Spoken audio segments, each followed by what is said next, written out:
Welcome back to laser technology session.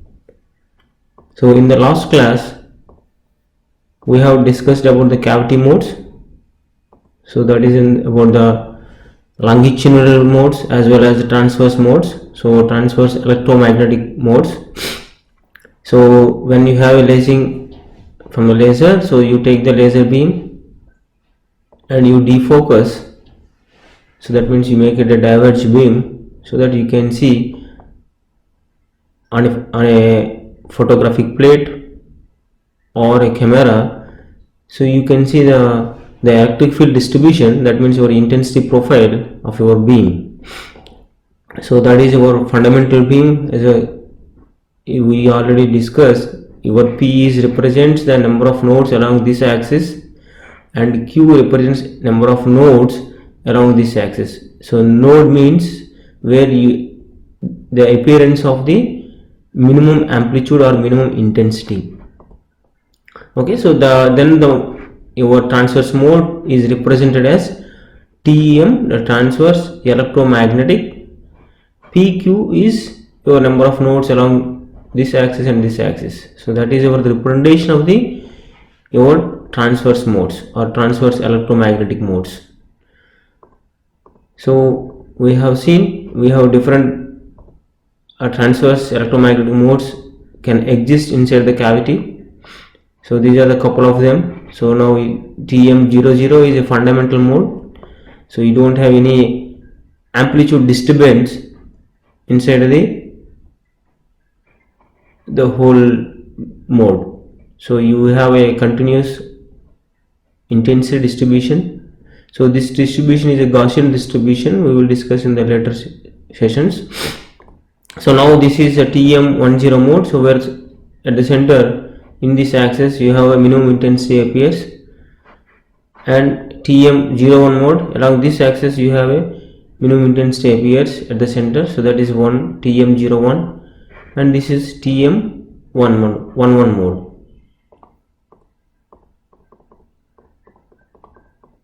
So these are the number of modes what we have discussed, and not only these modes can exist inside the cavity, even higher order modes also will exist. So this is TM20 mode. This when you go along this direction you can see intensity variations. Like for example, if you plot intensity variation now along this axis, you will see your intensity decreases, increases, decreases. Okay, so this you have two nodes, so that is why you have TM20. If you go along this axis, now you have intensity distribution like this. Now you have two nodes appeared in this mode, so that is your TM0 mode. And now this is TM22. So along P you have two nodes, along Q you have one node. So this is your TM21 node. So this is not TM22, this is TM21 mode, and this is TM12 node. So that means you have along this P, along the P you have one node, along Q you have two nodes. So these are the higher order modes, higher order transverse modes, and still you can extend this number of modes even higher orders. You have TM22, you have TM32, 23, like this. You can still extend, many modes can exist inside the cavity. Now one thing you can see, as you go to higher order modes, your beam profile size increases. The beam size increases as you are going to higher order modes, and you see your fundamental mode has a smaller size compared to all the other higher order modes. Okay, so in principle your practical laser resonators or your laser cavity are much larger than the optical wavelength. So we already discussed what are the number of longitudinal mode exist. So we discussed from the lowest mode, so that is can exist your L equals to lambda by 2. That means half of the wavelength you have the cavity length. But in practical, we have the laser resonators or the cavities which are much larger than the optical wavelengths. But many of the research laboratories or many of the industrial lasers, they are typically from few millimeters to meters range. Your cavity length from few millimeters to meters. So this is the cavity lengths which are much higher lengthwise compared to your optical wavelength. So for example, your wavelength of your laser is 400 nanometer. So now you compare 400 nanometers means 4 micron length. So now your laser resonator length of 10 power minus 3 meters. So it's almost 3 orders of magnitude higher minimum. So that means it's your laser resonator length is much higher. So that means your mode spacing, what happens when length is higher, your mode spacing will decreases. Your mode spacing is inversely proportional to length. As length increases, your mode spacing decreases, hence that allows you large number of modes can be sustained inside the cavity, and whichever the modes falls into under the gain curve, they all will lace. Okay, that means large number of modes will be giving a lacing action. Hence we have various transverse modes and various longitudinal modes can oscillate inside the cavity. So as we have practical lasers of higher lengths, as lengths from millimeters to meters range, we have various transverse modes and longitudinal modes can oscillate inside the cavity. So now assume we have these many number of modes oscillating. For example, in the transverse mode, now as you see, your divergence will mainly depending upon your TEM mode. So various TEM modes oscillation in the cavity gives you a greater divergence in your laser beam output. Okay, so your laser beam, because number of modes exist, so this divergence will change according to your fundamental to your higher order modes. So now overall your beam profile will give a large divergence when these many modes will operate inside the laser cavity. So now similarly, not only transverse modes, similarly we have large number of longitudinal modes oscillate inside the cavity, which gives you your laser output with many number of oscillating frequencies. So now under grain curve you have many longitudinal modes can oscillate, so that gives you your laser output with multiple wavelengths. So you cannot say it's nearly monochromatic, it has many frequencies coming from your laser. So in principle, your power per unit frequency with the solid angle will be maximum for a laser to oscillate in a single mode. If the laser has oscillating in a single mode, in general the power per unit frequency will always be maximum. Okay, so in principle that is maximum for the fundamental mode compared to the higher order modes, because most of the power will be in the fundamental mode. So to get a directional, like highly directional and a pure spectral, like a spectrally pure, that means you nearly monochromatic source of light as a laser output, you have to restrict number of modes to oscillate inside the cavity.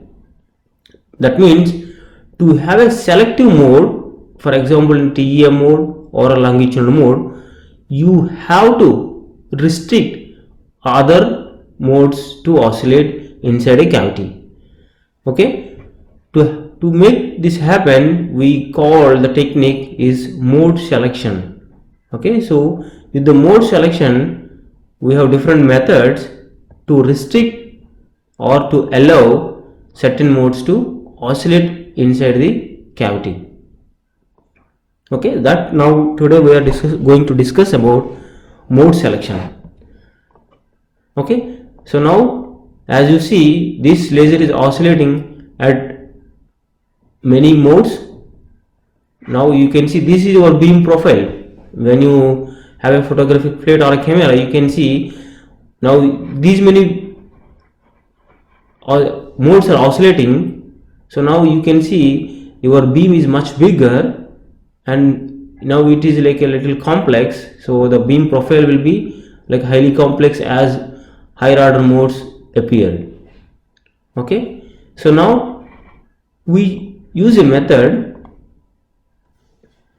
okay, to restrict other modes to oscillate. Now if you see carefully, now what I am doing, I am reducing the beam size by inserting the called aperture. What I am doing here, you see, I am actually narrowing down the beam size. So while doing this, I am able to get a fundamental beam to oscillate inside the cavity.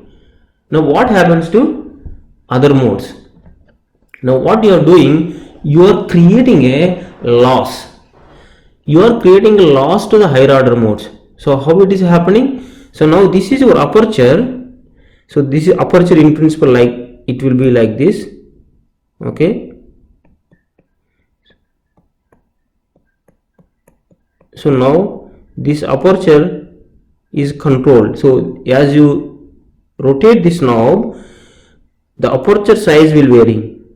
It will be like bigger, or you can make it smaller. So that means aperture size. So this is a clear path.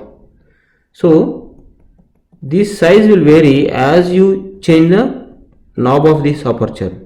So that means what I am doing here, I am actually changing the aperture size. So as you change the aperture size, as you are minimizing that, you are actually blocking the higher order modes. So what is happening when the higher order modes, we already know that the higher order modes having the beam size is bigger compared to your fundamental mode. So now what I am doing, I am just only allowing my fundamental mode to pass through. I am just allowing my fundamental mode to pass through, and I am giving a loss. So that means the other modes will block here. I am blocking here. So now what happens? This will not reflect back. So that is a loss. So the energy will give it to the material here. So that material will absorb and dissipate as a heat. Okay. So now the all higher order modes will feels a loss because of this blockage. So now whatever the intensity is amplified in the gain medium, then there is no reflection back. So there is no more amplification can happen. So then it doesn't exceed the gain. So that means you don't have a sustained oscillation inside the cavity. So you always create a loss because of this aperture. So that means now what happens? You are actually forcing to laser to oscillate at this TM00 mode. Okay, so that is the main advantage to get a fundamental mode. So as the fundamental mode has a lesser beam size, so that this allows us to having this kind of a mechanical device to insert inside the cavity, so that we can give a higher loss to the higher order modes. It will block us, but in principle, see, now what you are allowing is the beam only this, whatever come back here and reflects back in this path. So now your beam size is limited to, so is it not really aligned? Maybe my lines are little bad, but you make a shift. So now you see, this is the only beam will allowed. Okay, so that beam now what you are actually, see, your aperture is in your control to place exactly to make a fundamental beam. So that you can optimize using you can use a power meter. Okay, so your power meter will tell you what is the power for the fundamental beam. So you by using your power meter and using your aperture, you can optimize how much actually you can allow in the fundamental beam. Even you can cut some of the fundamental beam also, the power, so that you get clean fundamental beam.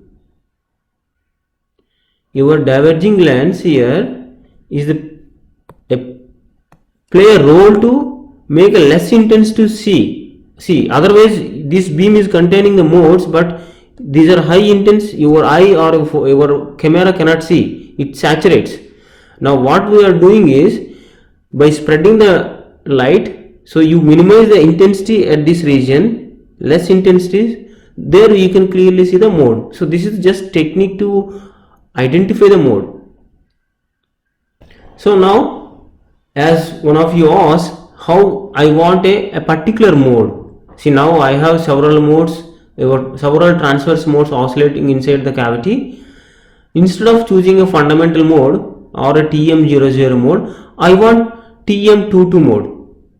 Okay, for example, I want a TM11 mode. So what is TM1 mode? You have this mode. Okay, so now you design a aperture. Okay, so that's why you design aperture according to mode. So that aperture you place inside the cavity, that allows you whatever the mode you required, that can be make it operational inside the laser cavity. So that means you can design or you can place a complex apertures inside the cavity to introduce the losses for the unwanted modes, and finally you will get the required mode from the cavity. Okay, so now that is about the mode selection using aperture for the transverse electromagnetic modes. For the longitudinal modes also we can have a selection. So this one we already discussed in our previous sessions. By decreasing the cavity length, you can actually restrict certain modes to oscillate. So because your mode spacing is C by 2L, as your length changes, your mode spacing changes.